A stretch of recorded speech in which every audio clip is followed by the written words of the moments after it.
I've finished the Claws of Awaji DLC for Assassin's Creed Shadows. Not only does this DLC add a ton of new legendaries, a new weapon for Nawe, but also there are a ton of free updates that this latest patch also added. So today we're going to go through some of that free stuff and talk about the best things you can get in the DLC. Let's go. We shall start with my favorite thing that I found in the DLC and just generally about this update, and that is the bow staff for Nawe. Now, even without the DLC, you can find bows in the world now, like at epic quality, but there's a bunch of legendary ones you can get in the DLC, but the best one actually just comes from going through the main story very early in that DLC. You will get this legendary bow staff that I am intentionally not saying the name for spoiler reasons, but it comes with poison and bleed up on the same weapon. And as you probably know from my Nawe builds, if you did watch those back at launch, and I will link one of those here, afflictions are absolutely incredible for Nawe, and you can essentially make my bleed build from launch now with this bow staff and like a bow variant of it, which is really cool. The bow as a weapon as well is really unique. So this has different stances for its postures. So when you're charging a posture attack like you would by either holding R1 or R2, like your normal attack buttons, if you press L1 and L2 on the controller, you'll move the bow up or down, and it will change the type of posture attack it does. If you have it high, it can stun the enemy if they're in the middle of an attack animation and break their posture, so they're vulnerable. The middle tier is just kind of a standard posture attack, and the low tier will actually trip the enemy, and then you'll be able to follow up with a ground attack. This one, super useful because you can just trip all of the enemies and follow up, and they're essentially stunned while they're on the ground, right? So even while they're standing up, you can just wail on them. The other part of the bow staff that's really cool as well is the perfect flow. This is a passive in the Bowmaster's skill tree, which, by the way, brand new skill tree for this weapon as well.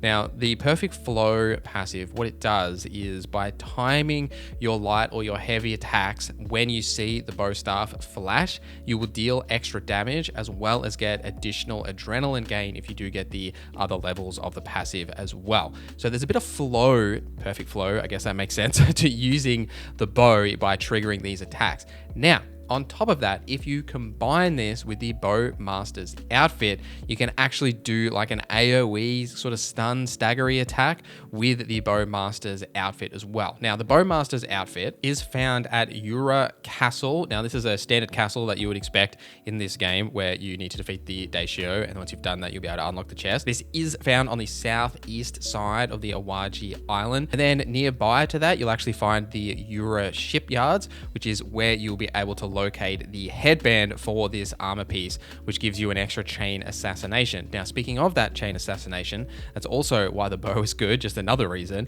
is that it has sort of a better version of the double assassination that Nawe's Tantos can do, as you can use the bow to like propel yourself to the next assassination target, even if they're a distance away. You can do this if they're close by as well. They're just not, it doesn't have to be as close as like the double assassination. So it's kind of a more powerful assassination tool, really good affliction bow that we're talking about here, plus some really solid armor that you can then obviously take back to the hideout and upgrade, add additional perks to it, all that good stuff. But just fantastic new kit that you can use for Nawe, and basically what I ran as a build throughout the entire DLC. Yasuke also gets some new tools, however. Now, the best tool that I found for Yasuke, probably the Wind Slash Katana. Now, Wind Slash is actually one of Yasuke's new abilities. He does get one new ability for each of the different weapons. Now, for the Katana, this is the Wind Slash. Now, this is an attack that you need to like charge up, and then as you charge it up, it'll deal this like massive AoE sweeping attack that has different levels, and when you get the additional passives for this, you can stagger enemies when they try and attack you, so you can actually get that burst effect out of it a little bit easier. The damage on this, really strong, fantastic AoE, which is perfect for Yasuke, who's always fighting multiple enemies just in like standard combat.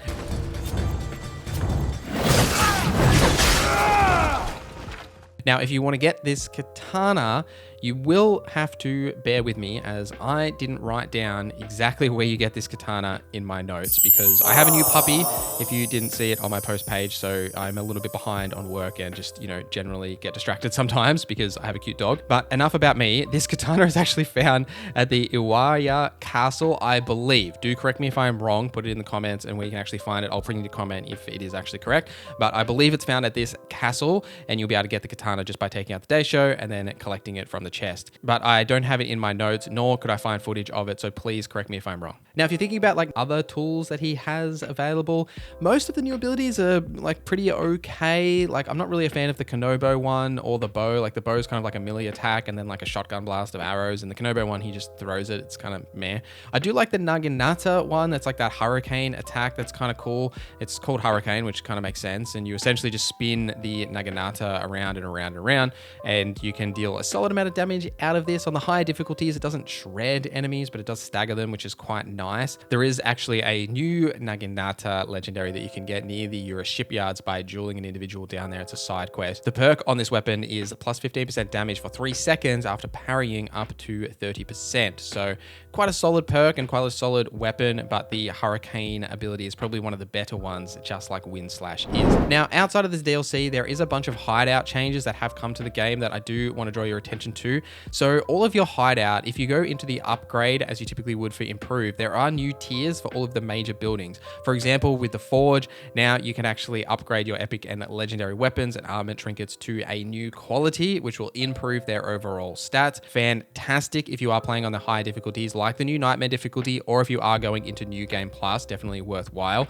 Now, all the buildings have these upgrades. Some of them are better than others, like the Dojo one's kind of just okay. Same with the Study. The Tea Room's pretty like ignorable. The Kakaruga is actually pretty good, because if you do upgrade this, when you have found all the viewpoints in an area, you will then unlock the Fog of War completely. So you won't have to worry about having to actually explore the entire map to remove that Fog of War. And then the Terror is also one I wanted to point out to you, as well as the level 3 of this now will actually give you a experience gain increase by 20%, which is nothing to sneeze at, especially as you are trying to hit that new level cap of 100. So I wanted to finish off this video just generally talking about this DLC. Now, if you don't know, the DLC is free if you pre-ordered Assassin's Creed Shadows before launch. If you didn't, you will have to pay for this DLC, and the price is different depending on your region.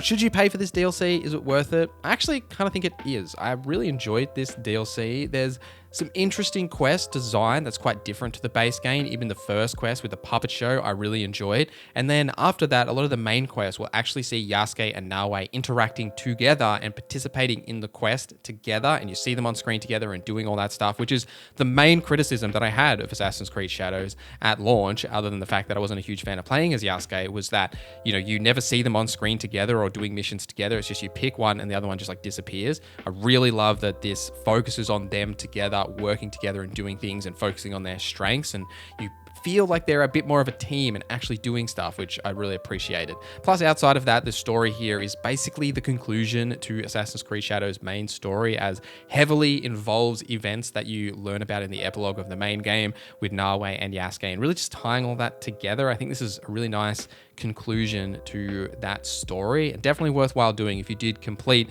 the Assassin's Creed Shadows story, which you will actually need to have done in order to unlock the Claws of Awaji DLC. By the way, you do have to need to complete it, and then you'll get a new quest at your hideout. You just need to go and start that quest, and away you go with the actual DLC. But let me know your thoughts in the comments down below. You're going to get the DLC? Are you going to try it? Just jump in for this free update. Would love to know what your thoughts are in the comments down below. But thank you guys for watching this video till the end. Thank you to our members for supporting the channel. My name is Norza, and I hope you have a great day.